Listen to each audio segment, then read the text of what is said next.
बात लिखिएगा। वैसे तो मैं कथा में बताया करता हूं, ठाकुर जी यदि आपके जीवन में आ गए तो आपके हृदय की स्थिति क्या हो जाएगी। सब लोग बहुत सावधानी से सुनो। ठाकुर जी यदि हमारे जीवन में आ गए तो हमारा स्वरूप स्वभाव कैसा हो जाएगा। पहला, तन की सुध नहीं होगी आपकी। हमारे परतानी परिवार के सबका तो नहीं पता, मैं तो मिला भी नहीं सबसे, पर कुछ लोगों की स्थिति ऐसी हो गई होगी, वो कब सो रहे हैं कब उठ रहे हैं पता नहीं, वो कब भोजन कर रहे हैं, क्या खा रहे हैं पता नहीं, भोजन में क्या बना, अरे अच्छा ये भी बना था क्या, 4 लोग बात कर रहे थे तब पता चले अच्छा ये भी बना था। क्यों? कथा की व्यवस्था में, कथा के भाव में इतने आनंदित हो गए। वे चाहें, व्यवस्थापक चाहें तो अपने लिए समय निकाल के बढ़िया प्रेम से पा सकते हैं, लेकिन नहीं, वो इतने आनंद में भर जाते हैं कि उनको नहीं पता होता कि हम क्या कर रहे हैं। तन को जो जो सुविधा चाहिए, ठाकुर जी के आने पर आप उस सुविधा में कटौती करने लग जाओगे। पहली बात, आप पहले बहुत सस्ते संवरते थे, ठाकुर जी आ जाएंगे ना, फिर आपको ये भी नहीं पता होगा कि मैंने वस्त्र कैसे पहने, क्या पहने। कोई और टोकेगा, ए भाई तुमने कुर्ता उल्टा पहना है, अच्छा मुझे तो याद ही नहीं था। ऐसी स्थिति हो जाएगी। स्वरूप का भान नहीं होगा। सीधी बात, शरीर की व्यवस्था में जितने भी वस्तु आती सबकी लिस्ट बनाओ, सब अस्त व्यस्त हो जाएगी। ठाकुर जी आ गए तो आप ध्यान ही नहीं रख पाओगे। पहली बात, ठाकुर जी जीवन में आ गए तो दूसरी स्थिति आपकी क्या होगी, संग्रह की भावना खत्म होगी। संग्रह, ये रखूं, ये भी रखूं, ये भी कमाऊं, ये भी कमाऊं, ये भी रखूं, ये भी मुझे मिले, ये भी, ये स्थिति खत्म हो जाएगी। कैसी हो जाएगी, तू भी ले, तू भी ले, ए तू कहां जाता, तू भी लेके जा। सबको बांटने का मन करेगा, बांटने की स्थिति प्रकट हो जाएगी।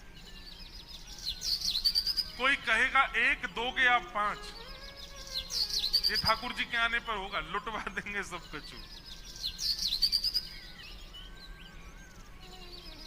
ऐसी स्थिति कर देते हैं ठाकुर जी। ठाकुर जी जीवन में आएंगे तो संग्रह की स्थिति खत्म हो जाएगी, दान का स्वभाव प्रकट हो जाएगा। 2 बातें हो गई।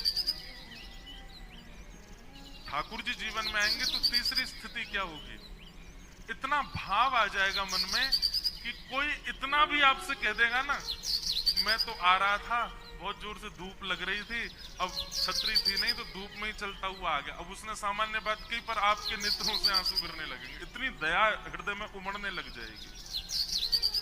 एक बात याद रखिएगा, ये पैरामीटर है ठाकुर जी से समीपता और दूरी का। कोई कितना भी अपनी दयनीय बात बतावे और आपके नेत्रों में सजलता क्या, आपके चित्त में दया भी ना आवे, तो समझो ठाकुर जी बहुत दूर हैं आपसे। और कोई सहजता बता दे कि मैं तो चलते चलते फिसल गया, गिर गया, मेरे तो कमर में लगे, इसी बात से आपके नेत्र सजल हो जाएं, बहुत समीपता है ठाकुर जी की। समझ में आई बात? अत्यंत सरल भाव सुनकर के भी आपका हृदय भर आवे तो समझो ठाकुर जी जीवन में आ गए। और किसी के अत्यंत दयनीय स्थिति सुनकर के भी पत्थर हृदय बना रहे तो समझो ठाकुर जी बहुत दूर हैं अभी आपसे। तो तीसरी स्थिति क्या होगी, ठाकुर जी जीवन में आएंगे तो हृदय भाव से भर जाएगा, हृदय भाव से भरेगा। ये सब लिखने वाले पॉइंट हैं। चौथा पॉइंट, ठाकुर जी जीवन में आएंगे तो क्या होगा, किसी दूसरे की उपलब्धि खबर सुनते ही आप नाचने लगोगे, आपको अच्छा लगेगा, आप प्रसन्न हो जाओगे, मन करेगा वाह ठाकुर जी बड़ी कृपा आपने, जो भले ही अपना बालक फेल हो गया हो लेकिन दूसरे का कोई बालक श्रेष्ठ बन गया है, दूसरा व्यक्ति आपसे आगे निकल जाए, आपको उससे ईर्ष्या नहीं प्रसन्नता होगी। ऐसी स्थिति हो जाएगी ठाकुर जी जीवन में आ गए तो। कुछ पॉइंट्स हैं ऐसे, ठाकुर जी जीवन में आए तो क्या क्या होगा। कितने पॉइंट हो गए? जोर से बोलो। और सोने वालों को कोनी मार दिया करो, पुण्य मिलेगा। सत्य बता रहे, एक गोवर्धन की परिक्रमा का पुण्य मिलेगा आपको। और सुनो, जो बेचारा जग के कथा सुनना उसमें कोनी मारी तो फिर पुण्य कम होगा। जबरदस्ती कोनी नहीं मारना। अच्छा एक बात बोलूं, आज मुझसे कोई बोला, बोले महाराज जी आप कल कह रहे थे, परसों शिकायत कर रहे, कौन कौन लोग हैं बताओ तो। मैंने कि देखो हैं तो 2-3 ही लोग, पर 2-3 के चक्कर में पूरी क्लास को डांट पड़ती है। अब कौन है वो तो नहीं बताऊंगा। जिस दिन कथा पूरी करके जाऊंगा उस दिन छेड़ जाऊंगा उनको, तुम ही थे। ठाकुर जी जीवन में आएंगे तो 5वीं स्थिति क्या होगी? दूसरों में दोष नहीं दिखेगा, सब में गुण दिखाई देगा। मेरी लाख बुराई आपसे कोई कर दे, लेकिन मैं जब आपके सामने आऊंगा तो आपको वो दोष, अभी स्थिति क्या होती है कि एक बहुत विशेष व्यक्ति है, बहुत बड़े संत हैं, पर उनकी आपसे किसी ने 5 बुराइयां कर दी, उन संत के आने पर वो 5 बुराइयां दिखने लगेंगी आपको। हाँ सही कह रहा था, ऐसे ही है ये ऐसे ही है। लेकिन ठाकुर जी जीवन में आ जाएंगे तो कैसी स्थिति हो जाएगी? लाख बुराई आपसे कोई कर दे, पर वो व्यक्ति जब आपके सामने आएगा जिसकी बुराई आपने सुनी है, आपको तब उसमें गुण ही दिखेगा।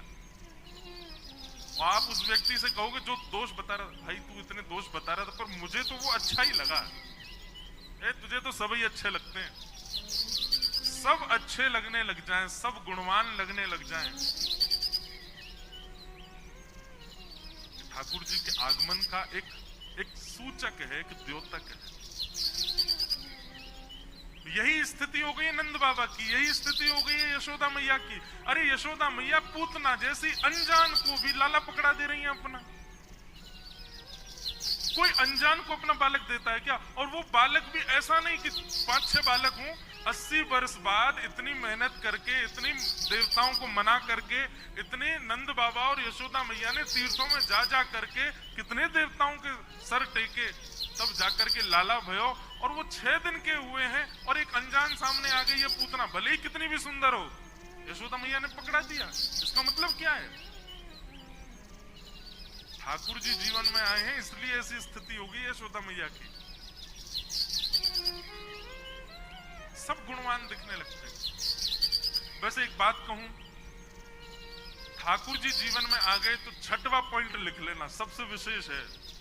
दुनिया आपको पागल घोषित कर देगी। जी हमारे किसी काम का नहीं है। अच्छा, पागल घोषित क्यों करेगी उसके पीछे भी कारण सुनो। क्योंकि संसारी जैसे गुण नहीं है ना फिर आपके, आप ऑर्डिनरी हो गए हो। अब आप सामान्य नहीं बच्चे हो। अब संसार का स्वभाव है छल करना, कपट करना, ईर्ष्या करना, निंदा करना, वो एक संसार का स्वभाव है। और आप उस स्वभाव से परे हो चुके हो, इसलिए संसार आपको पागल कहेगा। ये हमारे जैसा तो है ही नहीं, एलियन है, अलग अलग घूम रहा है हमसे।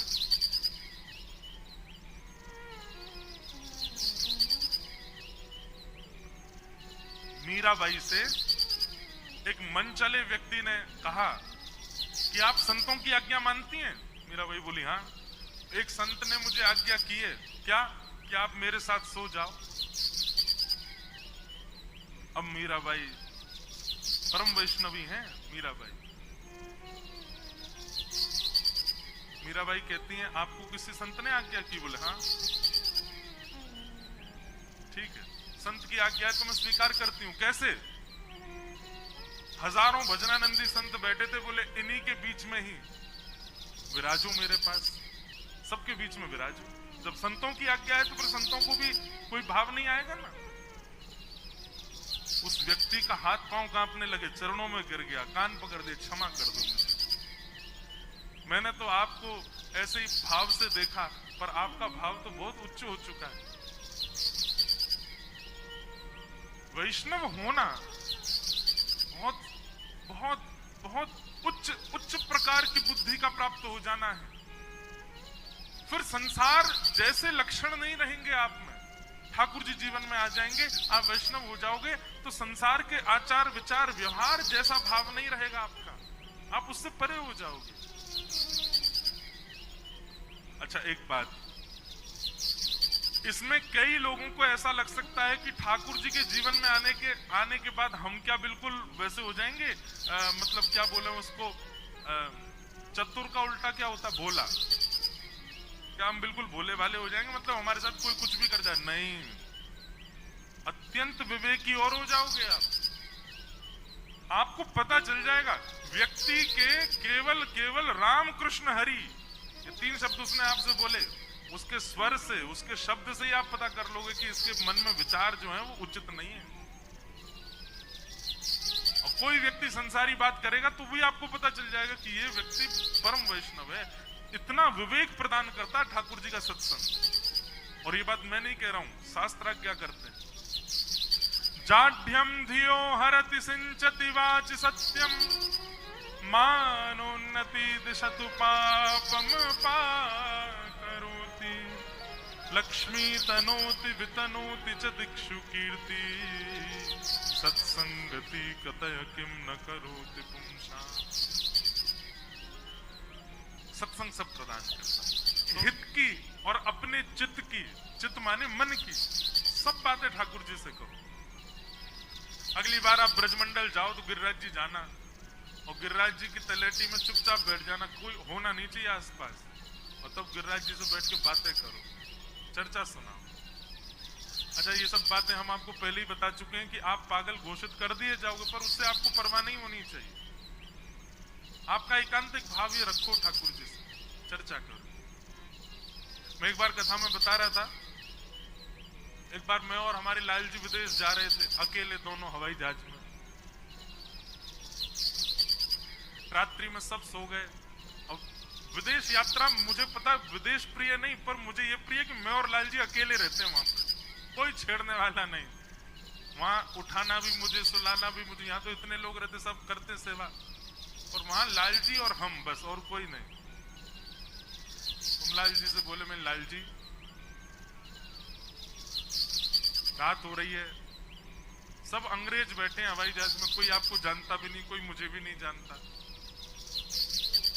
पूरे दिन ऐसे ही खड़े रहते हो आप। आज एक काम करो, हाथ नीचे कर लो, मैं किसी को नहीं बताऊंगा, नीचे कर लो हाथ। मन में ये भाव आया और मैं ठाकुर जी से कहूं, अच्छा ठाकुर जी एक काम करते हैं, मैं 10 तक गिनती गिनना हूं। हाँ, अब मेरे सामने नीचे करने में संकोच होगा, मैं आपको ढक देता हूं, आप नीचे हाथ कर लो, फिर मैं हल्का सा देख लूंगा, मुझे थोड़े से दिखा देना कि आपने हाथ नीचे कर लिया। 10 तक गिनती गिनने के बाद जैसे देखे ठाकुर जी अब भी ऐसे खड़े, मैंने लाला, अरे मैं कह रहा हूं ना, मैं कोई ना बताऊंगा, आप एक बार हाथ नीचे कर, थक जाते होंगे, हाथ में दर्द होता होगा, नहीं नीचे कर लो। नहीं किया ठाकुर जी ने। थोड़ी देर बाद अपने आप ही मन में ऐसा भाव आया, ऐसा उत्तर जैसा मतलब लगा कि ठाकुर जी उत्तर दे रहे हैं, क्योंकि मन में एक ऐसी निराशा सी होगी, ठाकुर जी आप अकेले में भी हाथ नीचे नहीं कर रहे हो। तो मानो ठाकुर जी ने चित्त में आके उत्तर दिया, बोले मैं नीचे कर लूंगा तो सबसे पहले कथान में जाके तू ही बता देगा मेरे ठाकुर जी ने हाथ नीचे किया, सब जगह प्रचार कर देगो या बात को, या हमारे मैं ना करूंगा। मन में ये भाव आया, नेत्र सजल हो गए, मानो ठाकुर जी संकेत कर रहे हैं कि भाई देख, तू है वक्ता, तू अपने मन में कछु बात ना रख पावेगो, तेरे संग कोई घटना घटी तू बता देगो। और प्रेम प्रचार का विषय नहीं है, जिसमें प्रचार हो जाए वो प्रेम नहीं है।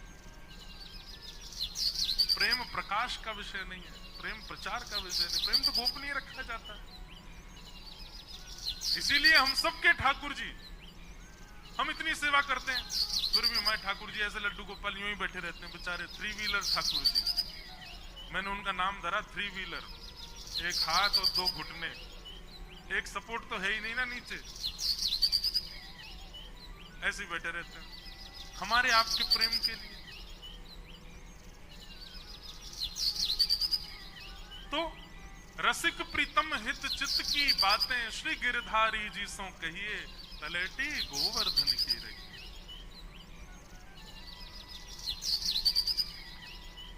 भगवान ने जैसी देखा सत्ता स्वरूप रहा। तो मैं ये बात कह रहा था कि हमारे घर के ठाकुर जी जो हैं, या कहीं के अटेंशन सीकर बहुत है, उनका ये रहता है कि सब कुछ मेरे से रखो, घर में कुछ भी हो उसमें मेरे से तुम्हारा ध्यान नहीं जाना चाहिए। आप इस बात को यहां से प्रारंभ करो कि कल कोई पूछे कि घर में कितने सदस्य, अगर आपने 4 बताए, मैं, मेरी पत्नी और मेरे 2 बच्चे, उसी समय ठाकुर जी जड़ हो जाएंगे आपके घर के। बोले अच्छा बेटा तू ही है घर में, हम तो यही ना है। हमेशा उनको इंक्लूड करके ही बताओ। 5 सदस्य हैं घर में, कौन कौन है? बोले एक तो हम सबके नाथ, हम सबके प्राणेश हमारे ठाकुर जी, पहला परिचय उनका, फिर अपना, पत्नी का यहां से प्रारंभ करो। हम भूल जाते हैं ठाकुर जी को, भूलते हैं कि नहीं? सत्य बताओ।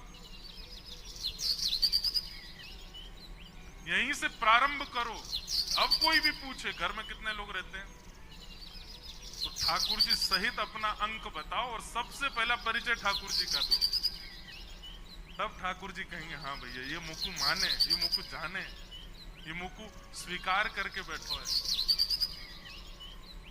थारे घर में रहूं निरंतर, थारो ही भोग लगाऊं, मारा गिरधर लाल, थारो नचायो नाचूं रे, मारा गिरधर लाल, थारो नचायो नाचूं रे, मारा गिरधर लाल, थारो नचायो नाचूं रे, गिरधर लाल, थारो नचायो नाचूं। घर के ठाकुर जी अटेंशन सीकर हैं, 24 घंटा उनमें ही लगे रहो। उनमें लगे रहो मतलब उनको याद रखो कि हाँ वे भी हैं, वे ही हैं घर में, हम तो उनके यहाँ दास बन के बैठे हैं। ऐसे भाव है। हरि भक्त परायण श्री बाला साहेब वड़वे महाराज जी हमारे मध्य पधारे, उनको बारंबार वंदन, बारंबार प्रणाम। सक्टासुर नाम का दैत्य आया, भगवान ने अपने पैर के प्रहार से बैलगाड़ी उड़ा दी और सक्टासुर का वध कर दिया। 3 महीना के ठाकुर जी, जोर की आवाज हुई, सब लोग दौड़े, देखे बैलगाड़ी उल्टी पड़ी है, सक्टासुर दबा पड़ा है, मर गया। ठाकुर जी वहां दूध घी दही के मटके फट गए, उनमें ही लेटे हुए। यशोदा मैया ने आकर के लाला को उठाया, इतनी बड़ी बैलगाड़ी कैसे गिर गई? भागवत जी में वर्णन है, एक छोटा सा बालक गयो और यशोदा मैया से बोलो मैया मैं बताऊं कैसे गिरी? बोले बता। मैया जी तेरो नेक्सो सो लाला 3 महीना को? बोले हाँ। मैया जाने अपनो पाम इतना लंबो कियो और लंबो करते ही गयो, फिर यहाँ ने पीछे करके यूं तक के मारी, बैलगाड़ी यूं घूम के नीचे गिर गई और पलट गई मैया। यशोदा भैया बोली यहाँ पे आइयो। झूठ का को बोल लो? बोले मैया तेरी सौगंध झूठ ना बोल लो। मैया ने दियो एक, मेरी सौगंध और खारो है। 3 महीना को लाला मेरो नेक्स्ट सो अभी करवट लेनो सीखो कर लेते और तू कह रहा हो याने पाम लंबो करके मार दियो। मैया सांची कोई की कसम खप्पा ले, मैंने अपनी आंखन से देखो तेरे लाला ने बैलगाड़ी घेरी है। मैया बोली भाज जा नहीं तो दूसरा दूंगी फिर। झूठ बोले। सुखदेव जी कथा कहते कहते हंसने लगे और कह रहे परीक्षित अप्रेमयम बलम तस्य बालकस्य न ते विदु। बालक तो सच बोल रहा है, उसने देखा है ठाकुर जी को, लेकिन यशोदा मैया का जो प्रेम है, जो वात्सल्य है, प्रेम का स्वरूप होता है। प्रेम में कभी भी प्रेमी की प्रभुता नहीं दिखाई देती। अगर आपको किसी की प्रभुता दिख रही है और फिर आपको प्रेम हो रहा है तो वो प्रेम नहीं है। प्रभुता देख करके, प्रभुता मतलब योग्यता, प्रभुता मतलब उसकी श्रेष्ठता। बालक डॉक्टर बन जाए, एसीपी बन जाए, प्रधानमंत्री बन जाए, माँ के पास आवे तो माँ तब भी यूं कहेगी गोदी में बैठ जा मेरी में। क्यों? उसको प्रभुता नहीं दिखाई देती। प्रेम में प्रभुता दिख रही है तो प्रभुता दिख करके जो आकर्षण है वो आकर्षण है, वो प्रेम नहीं है। प्रेम में प्रभुता नहीं।